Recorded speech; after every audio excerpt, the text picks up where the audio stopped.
Good morning students, welcome to study box online classes. मैं सौम्या पुरोहित, आपकी EFM के professor, और आज हम लोग स्टडी करेंगे बीकॉम पार्ट थर्ड का जो ईएफएम का पेपर 1 है, rural development and corporation.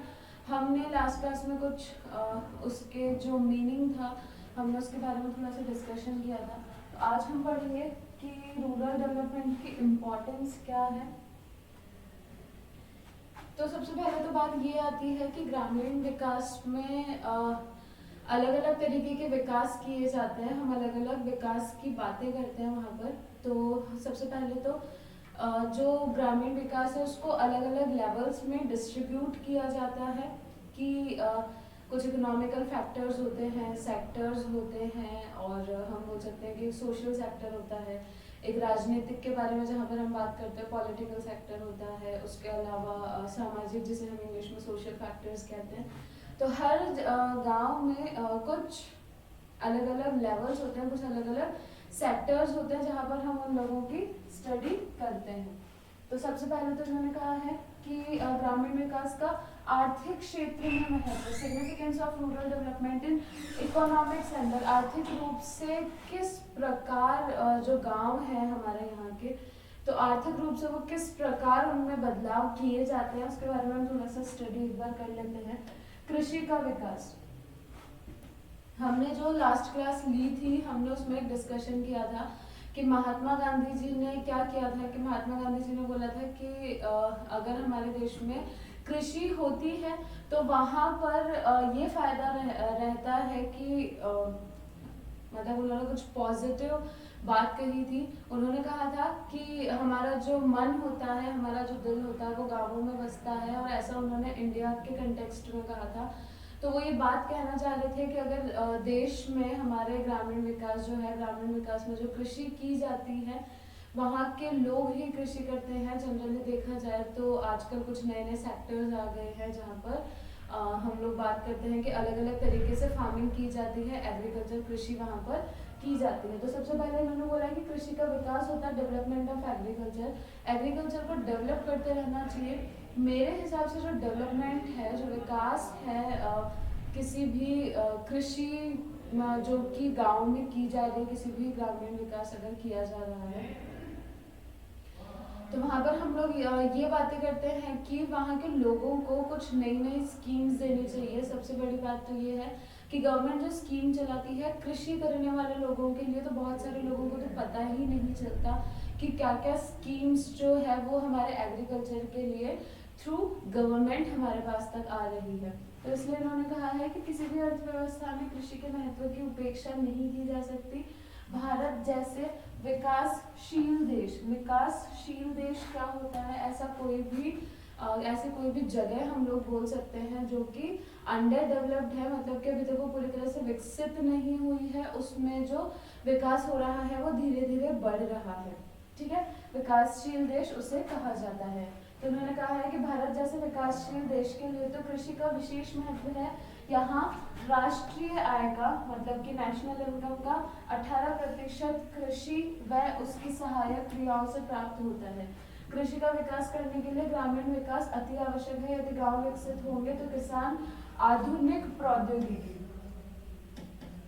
Modern जिसे हम लोग कहते हैं, मॉडर्न रूप से जो लोग काम करते हैं उन्हें यहाँ पर कहा जाता है कि आधुनिक प्रौद्योगिकी का इस्तेमाल कर सकेंगे, जिसके कारण कृषि उन्नत होगी। इन्होंने कहा है कि हमारी जो नेशनल इनकम है उसका कुछ 18%, 18% कृषि जो है वो केवल और केवल जो हमारा पार्ट है एग्रीकल्चर का, केवल हम लोग वो यहाँ पर क्लियर करते हैं। दूसरी चीज ये बोला है कि कृषि का विकास करने के लिए ग्रामीण विकास अति आवश्यक है, क्योंकि हमने जैसे अभी बात करी थी कि जो रूरल डेवलपमेंट है उस जो रूरल एरियाज होते हैं, केवल वहीं पर हम लोग कृषि करते हैं। शहरों के लोग जनरली नहीं करते क्योंकि कुछ ज़मीन की प्रॉब्लम होती है। हमारे यहाँ पर हमें जो शहर होते हैं वहाँ पर कुछ ज़्यादा रिसोर्सेज हम लोगों को यूज़ करने पड़ते हैं, इसलिए इन्होंने यहाँ पर ये बात कही है।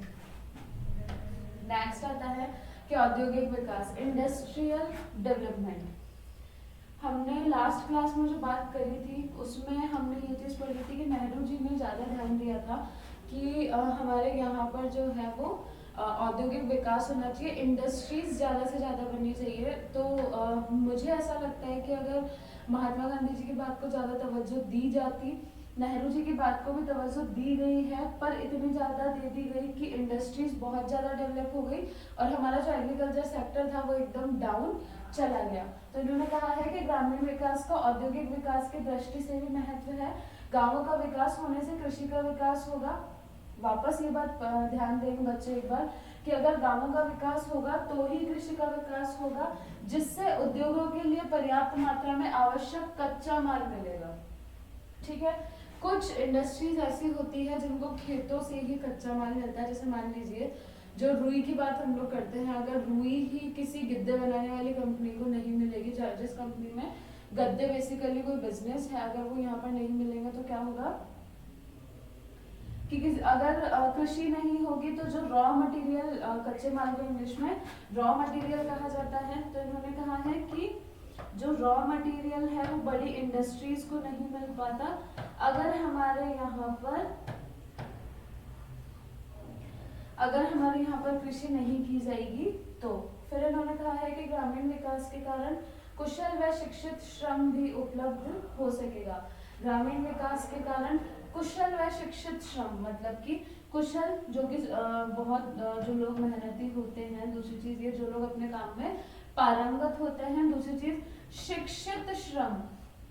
अगर इन लोगों को तवज्जो मिलेगी, जो हमारे यहाँ पर किसान हैं, अगर उन लोगों को तवज्जो मिलती है तो ये बात कहना चाहते हैं कि शिक्षित श्रम भी उपलब्ध हो सकेगा। नेक्स्ट उन्होंने बात कही कि विकसित ग्रामीण क्षेत्रों में कुटीर व लघु उद्योगों के विकास को भी बढ़ावा मिलता है। हम थोड़ा सा इस बात के ऊपर डिस्कस कर लेते हैं कि जो कुटीर व लघु उद्योग होते हैं इसको इंग्लिश में MSMEs कहा जाता है। तो इसको हम थोड़ा सा पढ़ लेते हैं कि micro, small and medium enterprises. ठीक है, तो इन्होंने ये बात कही है यहाँ पर कि जो हमारे micro, small and medium enterprises हैं, जो उनका ऑब्जेक्टिव है, जो उद्देश्य है उनको बनाने का, सबसे पहला उद्देश्य तो ये है कि उन्हें जिन लोगों को नौकरी नहीं मिलती है या फिर जो लोग पढ़े लिखे नहीं हैं उनके लिए कुछ कमाने का साधन रखने के लिए गवर्नमेंट ने MSMEs चालू करी थी कि हमारे देश में कुछ चीजें ऐसी होगी जो केवल लघु उद्योग ही बनाएंगे। तो इन्होंने ये बात यहाँ पर बोली है कि कुछ जो अगर हमारे गांव के लोगों को ये पता पड़ेगा कि हमारे लिए कुछ स्कीम्स है या फिर जो डेवलपमेंट है वो हमारे लिए किया जा रहा है या फिर जो विकास है वो हमारे लिए किया जा रहा है, तो उन लोगों को कुटीर व लघु उद्योगों के विकास में भी बढ़ावा मिल सकता है।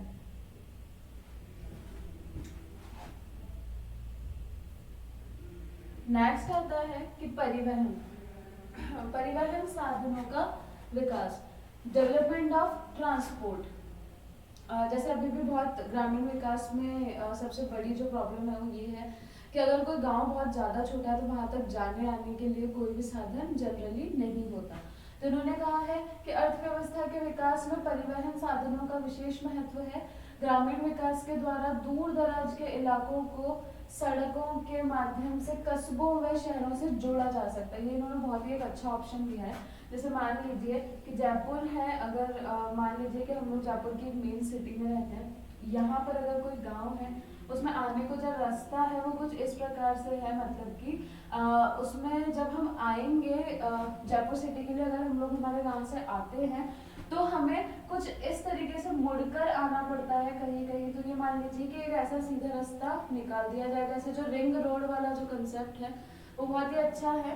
जयपुर में एक रिंग रोड है, फॉर एग्जाम्पल कि जयपुर में एक रिंग रोड है जो कि एक NH से स्टार्ट होती है। तो अगर आपको एक NH से नेशनल हाईवे से दूसरे नेशनल हाईवे पर अगर जाना है तो आप सीधा निकल जाओ तो वो आपको जयपुर निवाई वाला जो हाईवे होगा वहां से आपको सीधा कहाँ पहुंचा देगी, जो आपका अजमेर वाला हाईवे होगा वहां पर। तो इन्होंने ऐसी कोई बात बोली कि जो ट्रांसपोर्ट का फैसिलिटीज होनी चाहिए वो कुछ इस प्रकार की होनी चाहिए। नेक्स्ट आता है कि व्यापार का विकास, डेवलपमेंट ऑफ ट्रेड। अब डेवलपमेंट ऑफ ट्रेड कैसे होता है? ट्रेड का मतलब होता है कि जो व्यापार है जहाँ पर हम किसी भी प्रकार का कोई लेन देन करते हैं। तो इन्होंने कहा है कि ग्रामीण विकास का लाभ व्यापार को विकसित करने में भी मिलता है। कैसे मिलता है? ग्रामीण विकास के कारण न केवल आंतरिक व्यापार बल्कि अंतर्राष्ट्रीय व्यापार में भी वृद्धि होती है। आंतरिक व्यापार मतलब कि कोई भी अगर इंटरनल अफेयर वहां पर चल रहा है तो उससे भी ज्यादा हमको अंतर्राष्ट्रीय व्यापार जो इंटरनेशनल ट्रेडिंग की जाती है वहां पर भी हमको फायदा मिलेगा। शहरों के समीप स्थित गांव ज्वलंत उदाहरण है। इन गांवों में विकास के कारण न केवल दैनिक उपभोक्ता वस्तुओं का अत्यधिक उपभोग होता है बल्कि अपने प्रकार की देसी विदेशी उपभोक्ता टिकाऊ वस्तुओं की मांग में वृद्धि होती है। इसका व्यापार की दृष्टि से ग्रामीण भारत का तेजी से शहरीकरण हो रहा है। सबसे पहली चीज तो ये कि यहाँ पर जो इन्होंने शब्द कहा है कि शहरीकरण हो रहा है। शहरीकरण होने का मतलब ये नहीं है कि कुछ ड्रेसेस में दिक्कतें आ जाए कि गांव के जो लोग हैं वो कुछ घाघरा वगैरह जो पहनते हैं और जो सिटीज की औरतें जो होती हैं वो नॉर्मल सूट्स पहनती हैं या जीन्स पहनती है, तो पहनावे से फर्क नहीं पड़ता। कुछ फैसिलिटीज यहाँ पर अलग अलग होती है कि गांवों में जो फैसिलिटीज होगी वो कुछ अलग होगी और शहरों में जो फैसिलिटीज होगी वो अलग होगी। तो इन्होंने कहा है कि जो वस्तुएं केवल शहरों तक सीमित थी वे गांवों के घरों और बाजारों में भी उपलब्ध होने लगी है। पिछले 10 वर्ष में भारतीय ब्रांड के लिए गांवों में अच्छी खासी मांग पैदा हुई है। अब ये जो मांग पैदा हुई है ये कहाँ से हुई है? ये जो डिमांड यहाँ पर इन्होंने बात बोली है, हमने जो अभी लास्ट स्लाइड में बात करी थी कि एमएसएमई होती है micro small and medium enterprises.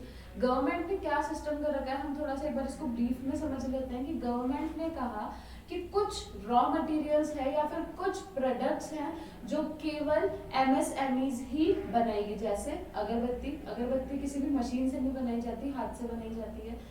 जो रुई की बत्तियां हम लोग बनाते हैं या फिर और कोई भी जो रॉ मटेरियल है वो केवल ऐसे एम्प्लॉयमेंट को बढ़ावा देने के लिए यहाँ पर इन्होंने ये बात कही है। तो इन्होंने बोला है कि मांग, अभी जो भारतीय ब्रांड की जो डिमांड है वो कैसे बढ़ी कि जिन लोगों के पास नौकरी नहीं थी गांवों में, हमने उनको थोड़ा सा बात कही, हमने उनको ब्रांडेड जो चीज़ें थी हमने चीज़ों की उनको वैल्यू करवाना सिखाया।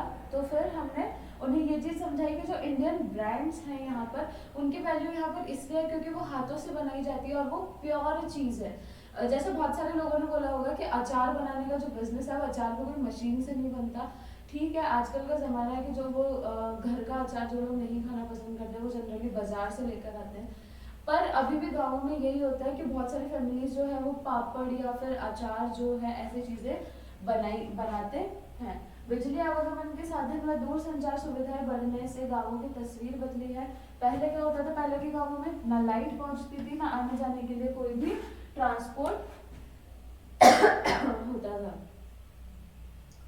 तो इन्होंने कहा है कि बिजली आवागमन के साधन व दूर संचार सुविधाएं बढ़ने से गांवों की तस्वीर बदली है। करीब करीब सभी कीमती वस्तुओं में ग्रामीण क्षेत्र की हिस्सेदारी बढ़ रही है। जैसे फॉर एग्जाम्पल जो पापड़ है, हम एक पापड़ का एग्जाम्पल ले लेते हैं कि लिज्जत पापड़ जो है, लिज्जत पापड़ की एक स्टोरी है कि जिन्होंने लिज्जत पापड़ स्टार्ट किया था उनके साथ क्या हुआ था कि उन्होंने कुछ 10 रुपए या फिर कुछ 40 रुपए से एक बार पापड़ बनाकर बेचे थे और आज आप देखिए कि लिज्जत पापड़ ऑलमोस्ट पूरे इंडिया में बिकते हैं और आज उनके कुछ 40,000 या 35,000 लोग हैं जो उनसे पापड़ बनाने के लिए जुड़े हुए हैं। अगर ऐसी चीज़ों को भी आप मशीन से चालू कर देंगे तो जो 30,000 लोगों का जो व्यापार चल रहा है, जो रोजगार उनको मिला हुआ है वो इनको यहाँ पर नहीं मिलेगा।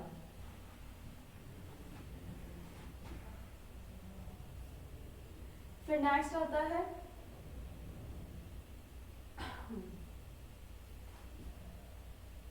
वर्ष 1996-97 में भारत के निर्यातों में कृषि एवं संबंध था, लेकिन यह घटकर 13.7 रह गया। वर्ष 2014-15 में यह घटकर 12.79% रह गया। वर्ष 2015-16 में प्रथम 8 अप्रैल में यह ग्रामीण एवं कृषि विकास के द्वारा इसमें वृद्धि की जा सकती है। ये जो इन्होंने बात कही है वो कही है कि जो प्रति व्यक्ति आय जो होती है, जिसे हम इंग्लिश में पर कैपिटा इनकम भी बोलते हैं, कुछ मिस्टेक से इसका जो एक पॉइंट था वो थोड़ा रह गया है। पर कैपिटा इनकम होती है प्रति व्यक्ति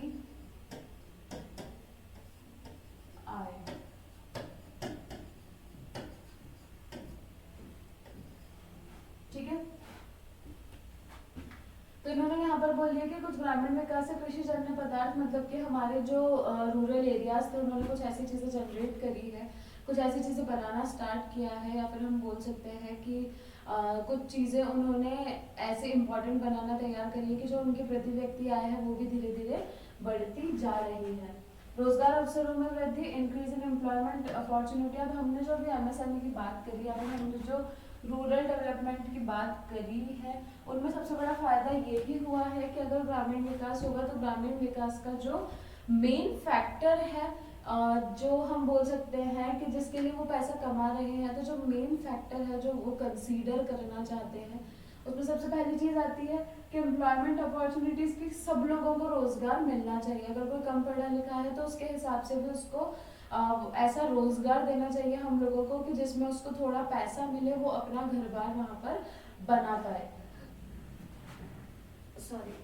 तो इन्होंने कहा है कि एनएसएसओ सर्वे के अनुसार सीडीएस आधार पर वर्ष 2009-10 में देश में 4,289 मिलियन श्रम लेबर फोर्स बल था, जबकि 400.8 मिलियन कार्यबल वर्क फोर्स था। दूसरे शब्दों में 28 मिलियन व्यक्ति बेरोजगार थे। इन्होंने कहा है कि ये जो इन्होंने डेटा बताया है 2009 और 10 का, तो इन्होंने कहा है कि 28 मिलियन व्यक्ति बेरोजगार थे। श्रम ब्यूरो के 2013-14 के सर्वेक्षण फोर्थ एनुअल एम्प्लॉयमेंट अनएम्प्लॉयमेंट सर्वे, एक ऐसा सर्वे किया जाता है जिसमें ये पता लगाया जाता है कि वहाँ के जो लोग हैं वो कितने रोजगार वाले हैं और कितने बेरोजगार हैं। फिर इन्होंने कहा कि अनुसार देश में बेरोजगारी की दर 4.9% थी, अतः रोजगार के अवसरों में वृद्धि करना नितांत आवश्यक है। इन्होंने बोला अगर रोजगार के अवसर हमको बढ़ाने हैं तो उसके लिए हमको थोड़ा सा गांवों का भी डेवलपमेंट करना पड़ेगा, रूरल डेवलपमेंट भी हमको करना पड़ेगा, विकास करना पड़ेगा, कुछ कॉपरेट करके चलना पड़ेगा, सहकारिता हमें वहाँ पर बनानी पड़ेगी। नेक्स्ट उन्होंने कहा है कि ग्रामीण विकास के द्वारा स्वरोजगार सेल्फ एम्प्लॉयमेंट को प्रोत्साहन देकर रोजगार के अवसरों में वृद्धि की जा सकती है। इन्होंने बोला है कि स्वरोजगार कहाँ से मिलेगा इंसान को, कि जो चीज आपको बनानी आती है या जो काम आप कर सकते हैं वो आप यहाँ पर पढ़ सकते हैं, वो यहाँ पर आप कर सकते हैं। कि स्वरोजगार जो हमारा यहाँ पर होगा, स्वरोजगार का मतलब ये है कि जो इंसान जिस काम में पारंगत होता है वो उसके हिसाब से काम करता है। अगर कोई ऐसा इंसान है जिसे मशीन का सारा काम आता है, ड्रिल मशीन ठीक करना या कुछ भी, तो वो इलेक्ट्रीशियन का काम यहाँ पर कर सकता है। तो इन्होंने बोला कि प्रोत्साहन देकर रोजगार के अवसरों में वृद्धि की जा सकती है। ग्रामीण क्षेत्रों में पशुपालन, दुग्ध उद्योग, ऊन उद्योग, रेशम उद्योग, मधुमक्खी पालन, कुक्कुट पालन, मत्स्य पालन, सामाजिक वानिकी, ठीक है। पशुपालन करते हैं हमारे यहाँ पे लोग, कुछ गाय भैंसे, ठीक है। अब गाय भैंसे हम लोगों को यहाँ पे मिल गई तो उसका दुग्ध उद्योग हो जाएगा कि दूध वहाँ पर जाएगा, तो उसके लिए वो एक अलग से इंडस्ट्री बना देंगे, ठीक है। फिर उन्होंने कुछ ऊन बनाता है, रेशम, मधुमक्खी पालन, ये जो सारे बेसिक काम है ये बोला अगर आपको ग्रामीण विकास करना है तो आपको इन कामों को कुछ बताना पड़ेगा कि इन कामों में आपको कुछ बदलाव करने पड़ेंगे जो कि एक ग्रामीण विकास के बदलाव के लिए जरूरी है। नेक्स्ट होता है कि ग्रामीण विकास की अवधारणा का सूत्रपात एवं विकास, beginning and expansion of the concept of rural development. अब अगर हमें जो ग्रामीण विकास करना है, जो रूरल डेवलपमेंट हमको करना है, अगर हमें उसे और बढ़ाना है तो हमें उसके लिए क्या करना पड़ेगा। ग्रामीण विकास की अवधारणा का सूत्रपात महात्मा गांधी के इस कथन से हुआ कि भारत की आत्मा गाँवों में बसती है। जब तक गाँवों का विकास नहीं होगा तथा गाँव पुनः आत्मनिर्भर नहीं होंगे तब तक देश का विकास नहीं हो सकता, ठीक है। जो हमने क्लास में शुरू की बात करी थी वो सारा इस पैराग्राफ में बताया गया है कि गांधी जी ने ऐसा कुछ कहा था कि अगर ग्रामीण विकास होता है तो ही आगे कुछ हो पाएगा।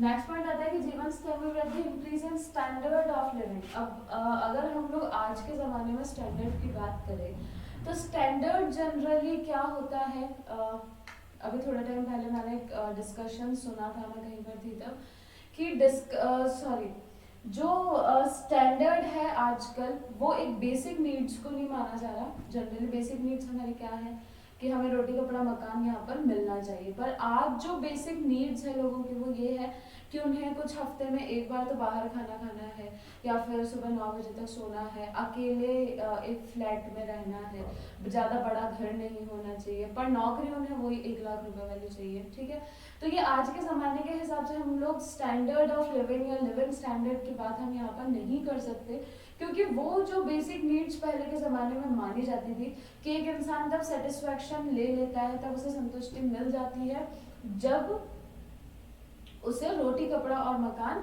मिल जाएगा, केवल इतनी सी बात हुआ करती थी। पर आजकल के जो लिविंग स्टैंडर्ड्स हैं, उनके जो ऑप्शंस हैं वो चेंज हो चुके हैं कि जीवन स्तर जो है वो थोड़ा सा चेंज हो चुका है। अगर किसी दूसरे ने 9,000 के या 10,000 के जूते पहने हैं तो पहले वाले इंसान की चाहे नौकरी 5,000 की हो, पर वो 9,000 के जूते पहनने पर ज्यादा विश्वास करता है। तो इन्होंने बात बोली है कि जीवन स्तर में वृद्धि होनी चाहिए, लिविंग स्टैंडर्ड जो है वो चेंज होना चाहिए। भारत में ग्रामीण जनसंख्या का जीवन स्तर जो है, स्टैंडर्ड ऑफ लिविंग बहुत नीचा है। मतलब कि ये जो नीचा शब्द इन्होंने यहाँ पर यूज किया है, इसका मतलब ये नहीं है कि उन लोगों के पास कुछ है ही नहीं या ऐसा कुछ, पर जो 3 बेसिक चीजें होती है कि रोटी कपड़ा मकान,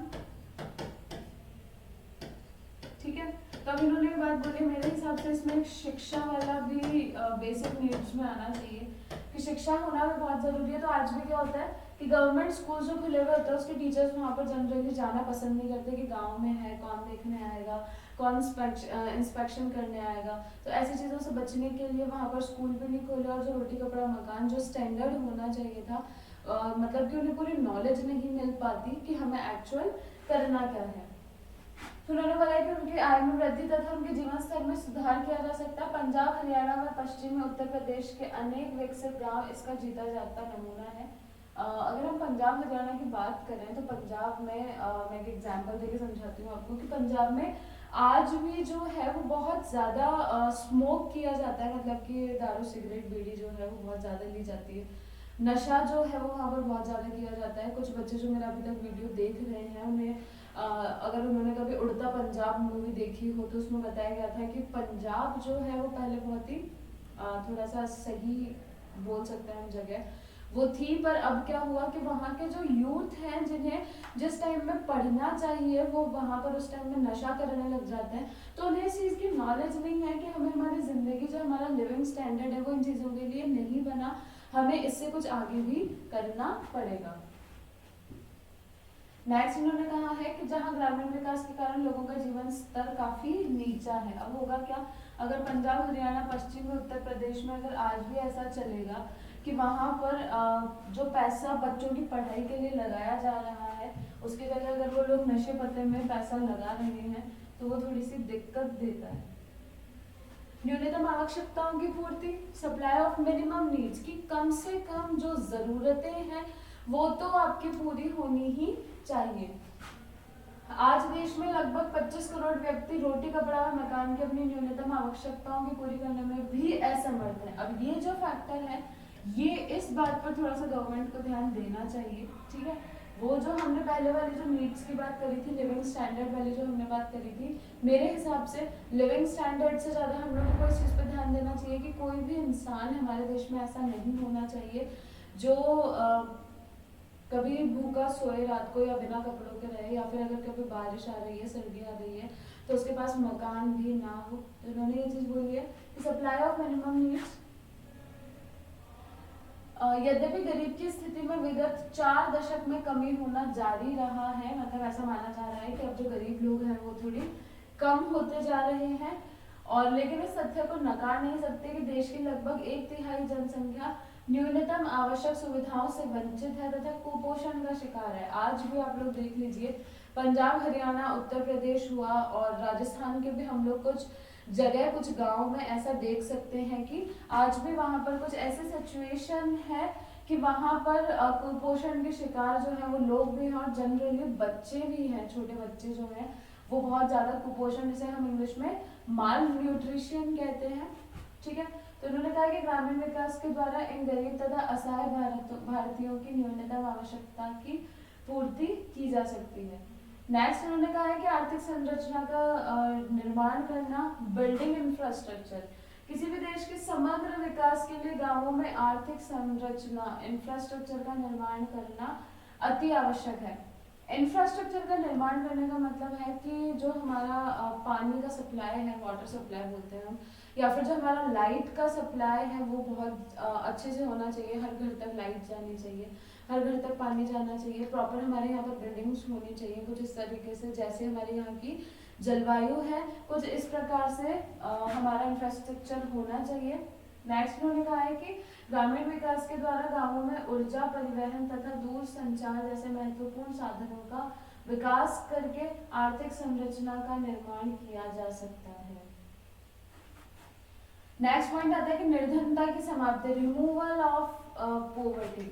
हमने जो कुछ लास्ट के 2 या 3 पॉइंट्स पढ़े सब में ये ज्यादा जोर दिया गया है कि जो हमारी जो पॉवर्टी है, जो हमारी गरीबी है वो कम होनी चाहिए, क्योंकि गरीबी जो ज्यादा मिलती है वो भी ग्रामीण विकास में ही ज्यादा मिलती है, क्योंकि वहाँ के विकास को करने के लिए लोग थोड़ा कम सोचते हैं। आज भी बहुत सारे जो मंत्री लोग हैं उनको ऐसा लगता है, जैसे अभी हमने कुछ स्लाइड्स में बात करी थी कि इंडस्ट्रियल जो औद्योगिक हमारा जो बाजार है उसमें ज्यादा बढ़ोतरी लोग करना चाहते हैं।